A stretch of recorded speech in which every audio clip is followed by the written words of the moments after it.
Bonjour à toutes et à tous, aujourd'hui ça va être un Freebooks mélangé avec Bookhaul. Ah oui, il y en a tout ça.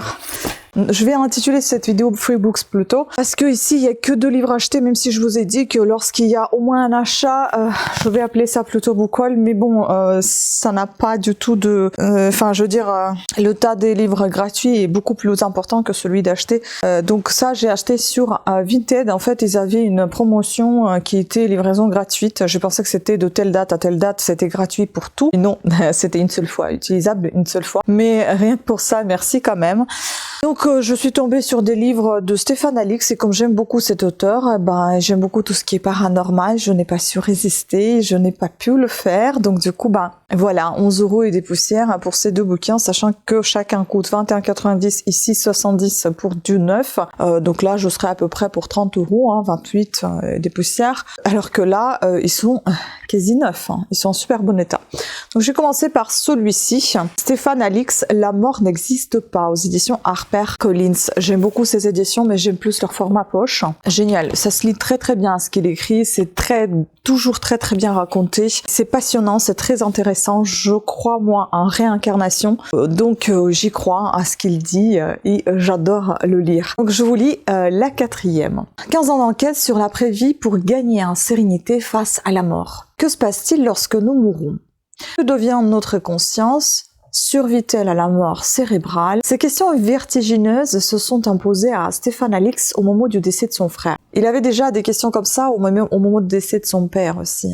C'était l'un des premiers romans que j'ai lu. Enfin, je sais pas si on peut appeler ça un roman, mais fait divers, je sais pas. Il a dès lors mobilisé toutes ses compétences et son instinct de journaliste pour tenter d'élucider le mystère de la conscience. Les recherches en médecine ou en neurosciences, ainsi que les innombrables phénomènes inexpliqués autour de la mort, expériences de mort imminente, perceptions extrasensorielles, etc., suggèrent que notre conscience possède une dimension spirituelle. Est-ce ce que les mystiques appellent âme? Pour percer le mystère, Stéphane décide de faire lui-même l'expérience de cette dimension à travers des voies, des pratiques spirituelles millénaires comme le chamanisme. Grâce à cet implacable travail d'enquête scientifique, doublé d'une bouleversante exploration spirituelle, Stéphane Alix se forge une intime conviction. Le bilan d'un journaliste, mais aussi celui d'un homme, d'un père soucieux de transmettre à sa fille l'apaisement procuré par ce voyage aux frontières de la vie. Voilà, c'est très très intéressant, un petit peu de lui-même donc. Journaliste, ancien reporter de guerre, fondateur de l'INRIES, Institut de recherche sur les expériences extraordinaires et du magazine Inexploré, concepteur et présenteur des enquêtes extraordinaires sur M6, Stéphane Alix a publié plusieurs livres devenus des best-sellers tels que Le Test, voilà c'est Le Test où il parlait de son père. Après, Lorsque j'étais quelqu'un d'autre, Nos âmes oubliées. J'aime beaucoup ce qu'il écrit. Ici nous avons même pas 400 pages, voilà. Et enfin, le deuxième de lui-même, La mort n'est pas une terre étrangère, par l'auteur du best-seller Le Test. Oui, c'est vrai que c'était un vrai best-seller que j'ai revendu et je regrette maintenant ce que je me dis. Est-ce que je vais pas le racheter de nouveau? Ça c'est complètement stupide, ça m'est arrivé déjà avec Bernard Minier. J'ai revendu les 4 de ses livres et je les ai rachetés. Bon, elle a quand même corné une page, ça c'est pas bien. Nous sommes ici à peine un peu plus de 300 pages. Reporter de guerre pendant plus de 15 ans, Stéphane Alix a brusquement changé de voie en 2001, après un événement bouleversant, la mort de son frère en Afghanistan. Depuis, il explore les mystères de la conscience. Dans ce livre qui nous entraîne aux 4 coins du monde à la rencontre de médecins, de chercheurs, de médiums, de lamas tibétains, ou encore de chamans de la forêt amazonienne, il dresse le tableau des connaissances actuelles sur la mort pour aborder de façon originale et novatrice cette question éternelle. Y a-t-il une vie après la mort? Voilà, on a un avis de Bernard Werber ici, un livre remarquable qui offre un moyen de vaincre la peur et l'ignorance. Trop bien. Voilà, et maintenant on va passer à tout ce qui est gratuit, c'est-à-dire qui a été trouvé aux encombrants ou des fois dans la boîte aux livres, puisque j'y remets des bouquins et je les récupère aussi. Donc, je suis tombée sous le charme de...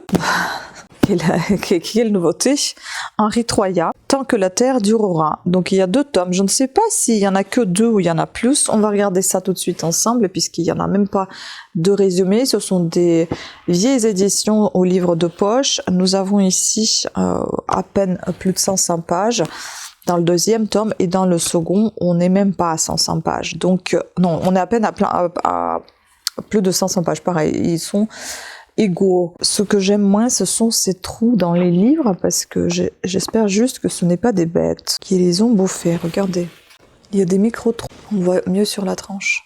Là. Bon, si c'est quelqu'un qui s'est amusé, c'est pas cool, mais c'est encore moins cool si c'est des bêtes.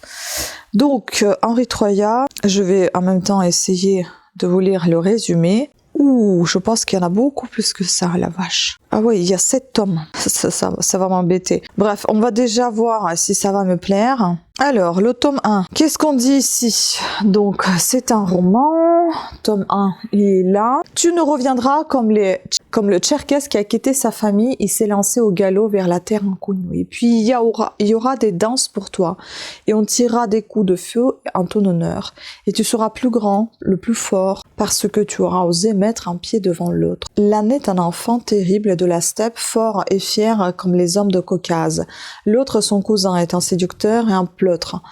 Tous les opposent et pourtant Michel et Volodia vont bâtir une solide amitié à l'Académie de Moscou où ils font leurs études. Du moins jusqu'à l'arrivée de Tania. Alors le bel avenir des deux hommes se meut soudain à une haine farouche que rien ne pourra apaiser, pas même l'étrange révolution qui gronde et menace le trône de tsar Nicolas II. Waouh! Eh ben dis donc. Et le tome 2, du coup, de quoi parle-t-il? Présentation. Oh, mais ça me saoule, pourquoi il y a autant de pubs à chaque fois? 4 ans de mariage avec Michel Danov, 4 années monotones dans une sévère famille arménienne ont endormi la gaieté de Tania Arapov. Puis Michel décide de s'installer à Moscou et l'ancienne Tania, avide de distraction, réparée. Elle entraîne son mari dans le tourbillon de la vie mondaine moscovite. Volodia Bourine, associé et cousin de Michel, ex-soupirant de Tania, les rejoint. Il sera de toutes les fêtes. Les frères de Tania suivent des voies bien différentes, tandis que Nicolas s'enfonce toujours plus avant dans un mouvement révolutionnaire. Hakim devient officier. L'horizon politique s'assombrit. À Moscou, les riches s'amusent, chez les pauvres, et la révolte gronde. En Corée, les Japonais débarquent des canons. C'est dans le grondement d'une bataille à l'issue incertaine que s'achève le second volet de cette fresque où se peint à grands traits la Russie de 1900 à 1905. Écoutez, c'est des romans qui datent des années 70. On verra bien si je vais apprécier ou pas. Pour l'instant, je ne sais pas. Il n'y a rien qui m'attire à part que ça soit russe, arménien, voilà, quelque chose qui est proche de chez moi. Mais bon, on verra. Ensuite, j'étais attirée aussi par Karen Blixen, et celle qui a écrit sur Karen Blixen, donc Judith Thurman. On va commencer par Judith Thurman, Karen Blixen, héroïne du film Out of Africa. Donc ça doit être connu, j'ai entendu déjà, mais j'ai jamais vu, il me semble. Ah, c'est un pavé, on est ici à plus de 800 pages. Voilà, c'est un vieux livre. Dans ce livre, Judith Thurman ressuscite un personnage fascinant, l'un des plus grands écrivains contemporains, celle dont Hemingway disait en 1954, elle aurait dû avoir le prix Nobel à ma place. Karen Blixen, l'héroïne de Out of Africa, le film aux 7 Oscars de Sidney Pollack auquel Judith Thurman a collaboré activement, restant au Kenya les 5 mois qu'a duré le tournage. Rien ne demeure dans l'ombre, une enfance danoise à la fois malheureuse et protégée, le mariage et le départ pour l'Afrique à la veille de la Grande Guerre, l'existence dans un Kenya paradisiaque, encore offert à toutes les aventures, la brusque et tragique passion pour un jeune aristocrate anglais, les difficultés financières et la ruine de la plantation de café, le retour au Danemark, l'implacable maladie et l'apparition d'un écrivain de renommée mondiale, Karen Blixen. Une biographie poignante et foisonnante à lire comme un roman. C'est ce que j'allais dire, ça fait vraiment biographie, mais très romanesque et aventurière, on dirait. Bah écoutez, ça va être très intéressant. Et j'aime beaucoup sa tête, très très agréable, très douce. Le regard très très doux, innocent. Et ensuite, donc, Karen Blixen, La ferme, du coup, africaine. Aux éditions Folio, l'autre, c'était livre de poche. Ici, nous sommes à peu près 500 pages. Oh là là, c'est un petit peu petit quand même, hein. Écrit petit, traduit du danois par Yvonne Manseron. On dirait que c'est elle-même sur la photo du film. Enfin, on dirait que c'est image du film, mais bon, je pense pas que ça soit elle. Donc, j'ai possédé une ferme en Afrique, au pied de Nyong. La ligne Nyongong, je ne sais pas comment on dit, la ligne de l'équateur passait dans les montagnes à 25 000 au nord. Ainsi commence Karen Blixen, qui en dévidant simplement ses souvenirs est parvenue à écrire le livre le plus dense, le plus nourri, le plus vivant qu'aucun Européen ayant vécu en Afrique ait rapporté sur ce continent. Une immense chronique africaine pleine de bonhomie et de poésie, l'évocation d'un monde brûlant, violent, naïf et passionnant. Très envie de découvrir. Puis on a ici des livres un petit peu plus modernes, même beaucoup plus modernes. Et puis on parlera encore des formats reliés et quelques brochets. Donc ici dans les un petit peu plus récents, on va dire, pas vraiment modernes, mais plutôt plus récents, on va dire, parce que tout ce qui est l'ancien peut devenir moderne aujourd'hui. On est ici à 425 pages, le livre en super bon état, Françoise Bourdin, L'héritier des Beaulieu. C'est un roman aux éditions Pocket.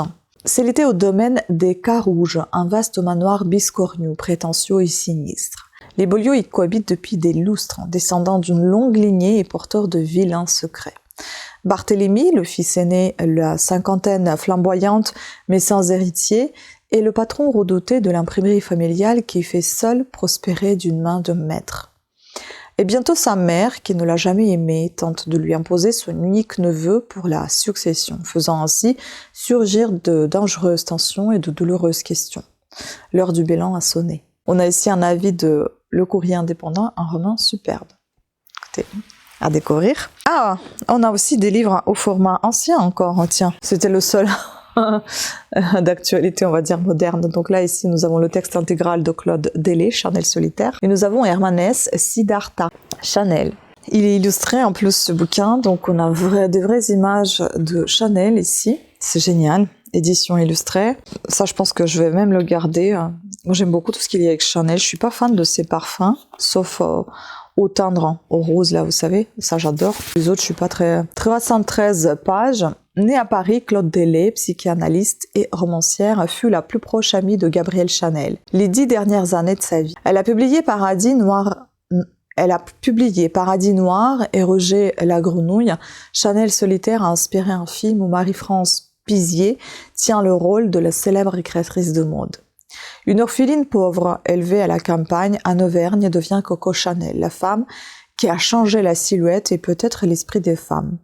Pour l'avoir connue au soir de sa vie, à l'heure des confidences et des nostalgies, Claude Délé nous livre l'itinéraire et le portrait de cette femme étonnante entre toutes. Chanel, créatrice révolutionnaire, Chanel, animatrice d'un Paris où scintillent les ballets russes, les grands-ducs, Cocteau, Apollinaire, Colette, Chanel, le liaison qui défraie la chronique, Chanel, impérieuse et féroce. Mais toujours solitaire, blessée dès l'enfance et à jamais par l'abandon d'un père. Dans ce livre, Chanel vit, parle, et l'on respire l'arôme du célèbre numéro 5, le parfum qui envoûta le monde entier. Ah, ça donne très envie. Et donc Hermann Hesse, Siddhartha, je ne l'ai jamais lu, mais je pense que c'est un auteur assez connu, et qu'il faudra que je découvre. J'ai quelques livres de lui. On est à peine à plus de 200 pages ici, aux éditions Livres de Poche. Un jour vient où l'enseignement traditionnel donné au brahman, c'est ça, ne suffit plus au jeune Siddhartha. En désascète, Samana passe dans la ville, il les suit, se familiarise avec toutes leurs pratiques, mais n'arrive pas à trouver la paix de l'âme à rechercher. Puis c'est la rencontre avec Gautama, le Bouddha. Tout en reconnaissant sa doctrine sublime, il ne peut l'accepter et commence une autre vie auprès de la belle Kamala et du marchand Kamaswami. Les richesses qu'il acquiert en font un homme neuf, matérialiste, dont le personnage finit par lui déplaire. Il s'en va à travers la forêt, au bord du fleuve. C'est là que s'accomplit l'ultime phase du cycle de son évolution. Dans le cadre d'une Inde recréée à merveille, écrit dans un style d'une rare maîtrise, Siddhartha, roman d'une initiation, est un des plus grands de Hermann Hesse, prix Nobel de littérature. Ça vaut le coup de le découvrir. C'est pas vraiment ce que je lis, mais j'aimerais bien découvrir, pourquoi pas. Alors ici, j'ai un petit thé qui est en train de se refroidir et ça m'embête. Et mon petit gâteau que j'ai fait il n'y a pas longtemps, donc j'avais envie de me prendre à mon petit goûter. Mais bon, j'ai du mal à parler en même temps et à manger. Ensuite, on reste dans les récents. Nous sommes ici avec Delphine de Vigan, Rien ne s'oppose à la nuit, un roman aux éditions J.C. Lattès. Je ne connais pas du tout cette autrice, mais je crois que je dois avoir un de ses livres, je ne sais plus lequel. Faut que je regarde. J'espère que je vous lis pas le doublon. Pareil, un super bon état. Ce livre, il est composé de 436 pages. Ma famille incarne ce que la joie a de plus bruyant, de plus spectaculaire. L'écho inlassable des morts et le retentissement du désastre. Aujourd'hui, je sais aussi qu'elle illustre, comme tant d'autres familles, le pouvoir de destruction du verbe et celui du silence. Après Non et Moi et Les Heures souterraines, tous deux traduits dans 25 pays, Delphine de Vigan nous offre une plongée bouleversante au cœur de la mémoire familiale, où les souvenirs les plus lumineux côtoient les secrets les plus enfouis. Ce sont toutes nos vies, nos failles et nos blessures qu'elle déroule ici avec force. Voilà. Et encore un Anne-Gaëlle One, Ce que les étoiles doivent à la nuit. J'ai 3 ou 4 de ces livres que j'ai toujours pas fini. Il y en a qu'un que j'ai lu, je crois, il était sympa. Je crois qu'il parlait de la maison de retraite, je sais plus ce que c'était. Ce que les étoiles doivent à la nuit. Donc aux éditions Albin Michel. Pareil, un très très bon état. On essaie moi ici à peine à plus de 300 pages. J'arrive plus à parler, je suis fatiguée. Il n'y a pas de hasard, dit-on, seulement des rendez-vous. C'est ce que va découvrir Lise, chef prodige et étoilée, en partant au Pays Basque sur les traces de sa mère, dans un petit village perdu. Elle rencontre Monsieur Echegvoyen, dandy insaisissable et plein de panache, qui lui confie les clés de son restaurant et un défi à relever. Faire de sa gargote une adresse gastronomique. Mais Peyo, le chef, ne voit pas arriver cette étrangère d'un bon œil.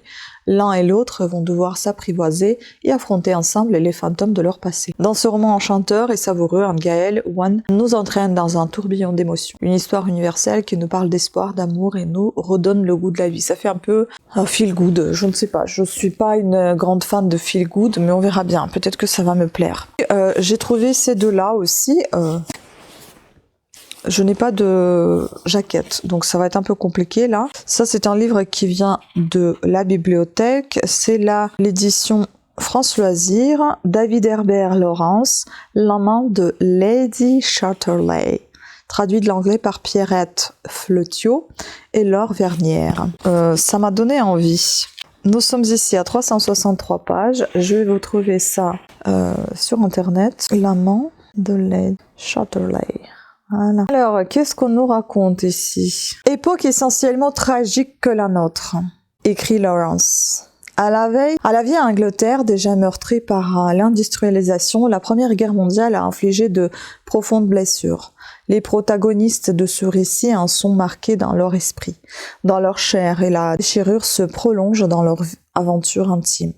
L'amant de Lady Chatterley est ainsi pour le romancier l'occasion de réaffirmer sa conception de l'amour physique comme moyen de retrouver le contact avec les forces de la vie. Censuré pendant 30 ans en Angleterre et aux États-Unis en raison de ses audaces de forme, le récit connut longtemps un succès de scandale. Waouh! Le lyrisme poétique de l'écrivain y trouve pourtant son ultime expression, un lyrisme provoquant, parfois désespéré, à l'avant-garde de la croisade moderne contre l'intellectualisme. Intéressant, pas du tout mon style de lecture, mais j'ai envie de le découvrir. Et puis nous avons ici Robert Van Gulik, Le Paravent de Lac, Q-U-E. C'est pareil, je pense que c'est France Loisirs, c'est ça. Traduit de l'anglais par Roger Gerber, Les débuts du juge, T. Alors, Le Paravent... C'est polar historique, polar enquête. De retour d'une réunion à la préfecture, le juge Ti se voit autorisé par son supérieur direct, le préfet, à prendre une semaine de congé dans le district de son collègue, le magistrat Teng. Celui-ci est un poète réputé, de même que sa femme, avec qui il forme un couple quasi légendaire d'amoureux, réunis par leur amour des vers. Sa présence n'étant connue que de son collègue le juge Ti, se prépare à passer un agréable séjour incognito dans ce district touristique. Mais bientôt il est accosté par un mystérieux individu aux propos inquiétants, alors que le magistrat Teng lui demande son aide pour résoudre un meurtre sordide ayant eu lieu dans sa propre maison. Encore une fois, le juge devra faire preuve de doigté et de perspicacité, plongé dans l'univers de la pègre, multiples énigmes entrelacées et pour couronner le tout, une mystérieuse malédiction. Le magistrat Ti aura besoin de tous ses talents de détective pour résoudre cette affaire. Écoutez, c'est assez, on va dire, polar historique, assez poétique.